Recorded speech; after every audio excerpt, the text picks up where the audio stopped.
without this phone call, they would be gone.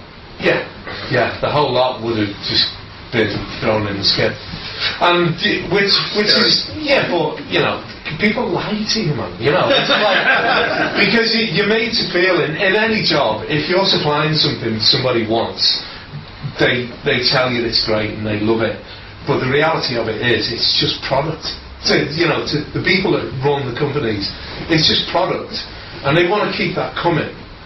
But as soon as they've got no more use for it, it doesn't mean anything to them. And the unfortunate thing is, when you're younger, you believe people. You want to believe that this stuff will go on forever. You want to believe that it's important, that it means something, but in fact it doesn't. It's totally disposable. Obviously, this community, which I'm kind of here by default, really. You appreciate something about this. I mean, I appreciate things about other things like comic books or film or bands. I'm very into like underground music, and so to me that's very important. And I talk to people about that. I want to keep things going because it's like these are people who've got ideas, and they come along and there's no plan. It just happens, But then guys come along. They go, we can make money out of this. We convince these people. You are going to be great forever. And look what happened to like the programmers. Most of the programmers of those games, the code writers, a lot of them, they're dead. They're fucked up. They're disposable, just like I was basically. But I was lucky in that I could then go on and carry on doing what I was doing for other people and adapt what I was doing. But a lot of those original code writers couldn't. It was a one-trick pony, and it came to the end, and they were burnt out. Vinny, you got a question? Yes. Oh, that's on it. In your career, was there anybody or organisation-wise you wanted to work for? I wanted to work for Marvel Comics until I got the job. Which time? The first time. Second time was an emergency.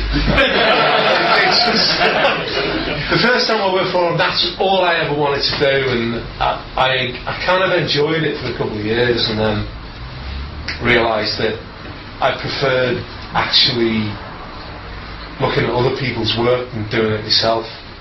And that really I'm an illustrator, not a comic book artist. But then when I went back again, and Ocean had gone belly up, and I was getting like bits of work here and then Marvel out of the blue came back to me and offered me a job.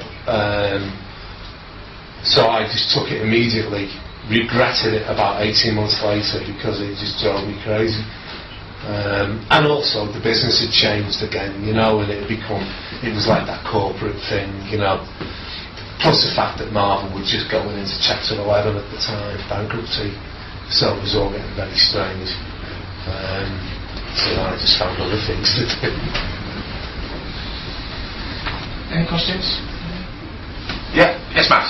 I've heard that you never liked doing the cute covers. The cute ones. The cute ones. Is that true? If so, why? And did you only do them cute because the spec told you to have to make them cute? Yeah.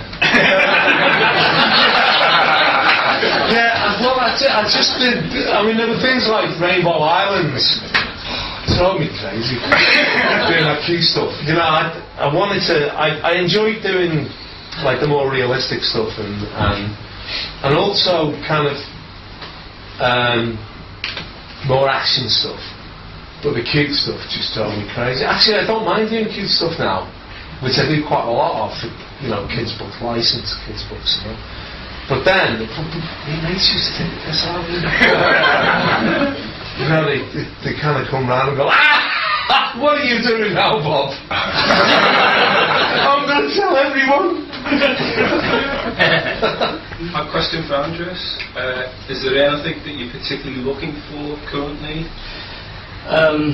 Not particularly in the moment, because the space we have for the new exhibition somehow is limited in regards of all the aspects games offer and we want to show. But that might change, especially if we do special exhibitions. So if you have a special exhibition, that will have an aim, and you'll bring we have a special exhibition space as well, and that might occur. That I'm looking for things, and then I might approach collectors like you. And there might be on another layer. So let's say databases like Moby Games, for example. These are user-generated content, and it's mainly, I think, collectors who setting up this database, and so this is very interesting as well. It might be interesting to think how this can be developed further. And just to give you an example, that we just sent our first metadata to the Europeana. This is the European portal for digital European culture. It's a huge project which costs millions of euros already, and will cost also in the future a lot of money. And it's somehow the idea how the European Union wants to offer one portal for the whole things, and every institution somehow is asked to connect its connection to this portal, and we have started to send the metadata of a special collection inside our collection we have to them, because we think that's what our duty is to offer as much people access to what we have, that and that they can find what we have. And if researchers, for example, or journalists, writers, teachers are looking for old games, then they can find us.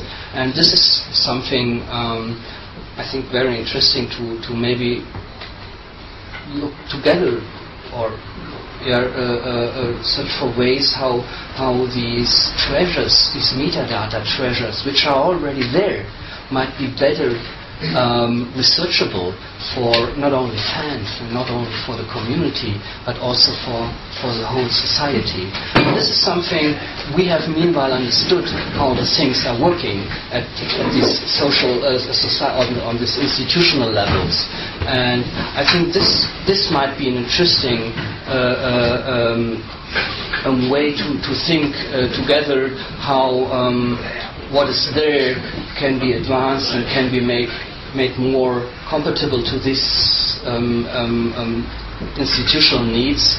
Just also there's a practical idea behind it. It's not only that we are only pure ideologists, or so. It's the practical use for us and for everyone somehow who is doing that is that you can get public money. You can apply for projects. But if you apply for public money, you have to explain what the society gets back. They have to justify the money they gave to you. And so meanwhile, and it took us some years. We are not professionals. We were not professionals when we started the whole thing. But since we do it for 13 years, we learned a lot, and so they have to justify the money they gave to projects, and we know how we can offer this justification, and of course making things accessible, publicly available. That's the main justification for them, and so this is something also very interesting. We might think together how we can do next steps together.